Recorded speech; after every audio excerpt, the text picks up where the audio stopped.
acredito eu, nessa linha de raciocínio, tem uma mensagem do Jeff Faroya Alves, ele falou assim, ou seja, quem não consegue subir e descer cardio por causa dos beta-bloqueadores está quilhado, aí ele colocou aqui palavra portuguesa, a nível de cartucheira lateral. O Faroya, ele é um treinador português, ele é um dos caras que segue você, eu, o Júlio, né? E ele tem um dos caras que tá querendo a gente ir para lá e tá sempre com a gente, né? Bom, tá falando das cartucheiras, né? Geralmente a cartucheira, pro pessoal, né, tem vários nomes. A cartucheira flanco, né? Eu acho legal o nome americano, chama Love Handles, né? Love Handles, entendeu? Até porque você puxa, né? Pronto, não precisa explicar mais nada, né? Eu achei que você não ia explicar. Ai, cara. Os puxadores do amor. Né? A gente tá falando dos flancos, tá, pessoal? Essa região aqui, lombar aqui, é desgraçada, que não sai mais nem que o cacete, entendeu? Pode ser chamada de love handles, entendeu? Que você puxa ali como alça. Nem com o cacete sai.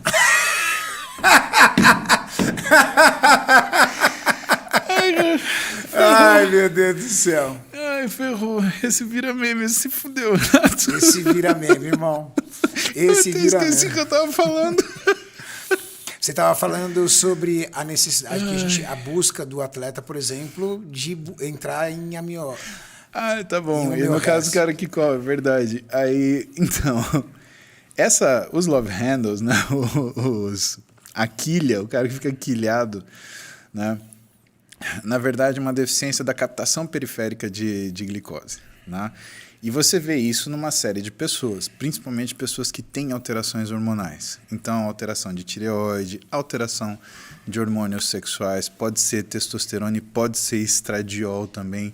Qualquer coisa que mude a sua capacidade de captação de energia, né? Ou seja, a entrega de energia para o músculo, que, na verdade, traduzindo isso para carro, que é mais fácil de entender, é como se a sua bomba de gasolina diminuísse.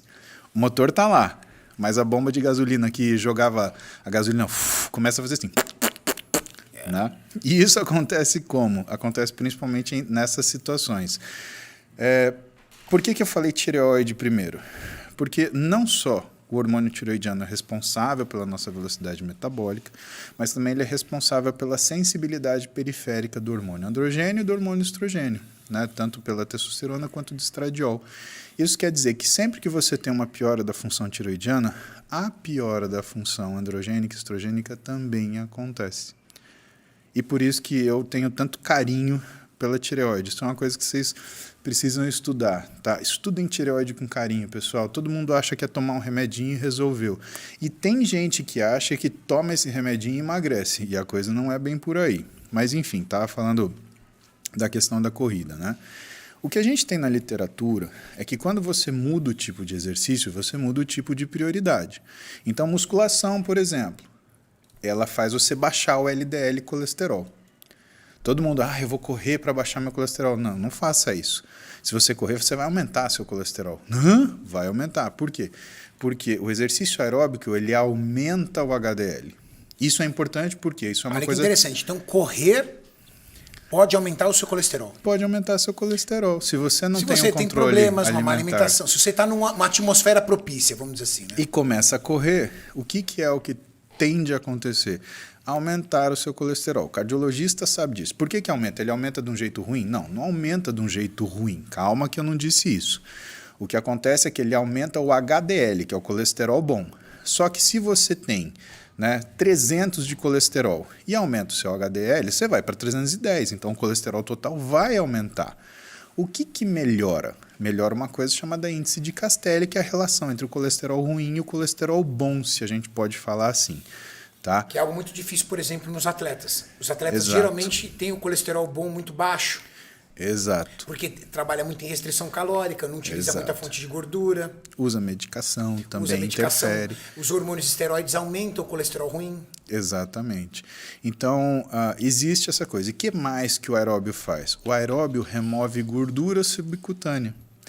Então, uma coisa que o Faroé falou que é interessante e que é verdade, pelo menos a gente tem literatura para falar isso, é que se você quer diminuir o que é a sua gordura subcutânea do tronco, veja bem, mulheres, isso não resolve para tirar a gordura da coxa, tá? Então, corrida não tira gordura localizada na coxa, tá?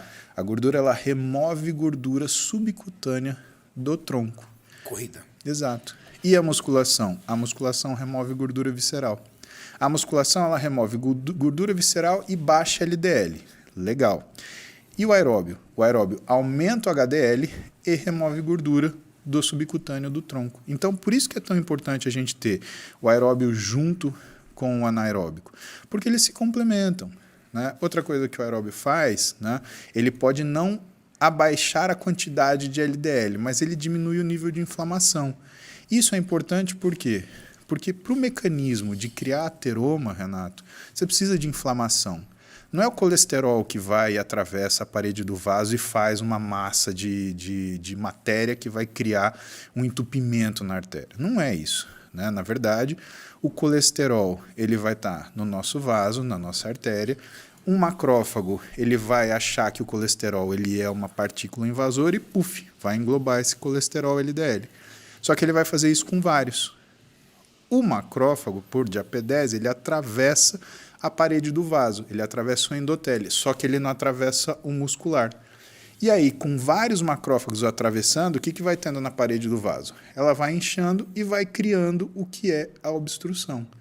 Então, a doença ateromatosa, ela vem por inflamação. Então, tudo que cuida de inflamação é benéfico para quem tem tendência à doença ateromatosa ou já tem essa doença. Ah, eu já montei o ateroma. Então treine. Por quê? Porque você vai diminuir a calcificação dele. Ah, eu já tenho o ateroma calcificado. Então treine, porque você vai melhorar a mobilidade do endotélio, aquele vaso vai funcionar melhor. Mas claro, você tem que ter um acompanhamento médico para isso, porque dependendo do tamanho do ateroma, você precisa fazer alguma coisa. É aí que entra o stent, né? Quando faz a hemodinâmica, vê lá uma obstrução maior do que 80% e o médico ele põe aquela molinha dentro da artéria que abre a artéria e confere passagem naquele trajeto que era comprometido, né? Então essa é a história do aeróbio e por isso que o Faroé falou, quilhado, o aeróbio ajuda, né? Mas assim, tem que lembrar, né? Sempre que a gente fala qualquer coisa de gordura, tem que falar da dieta, senão a gente tem só um resultado parcial, né?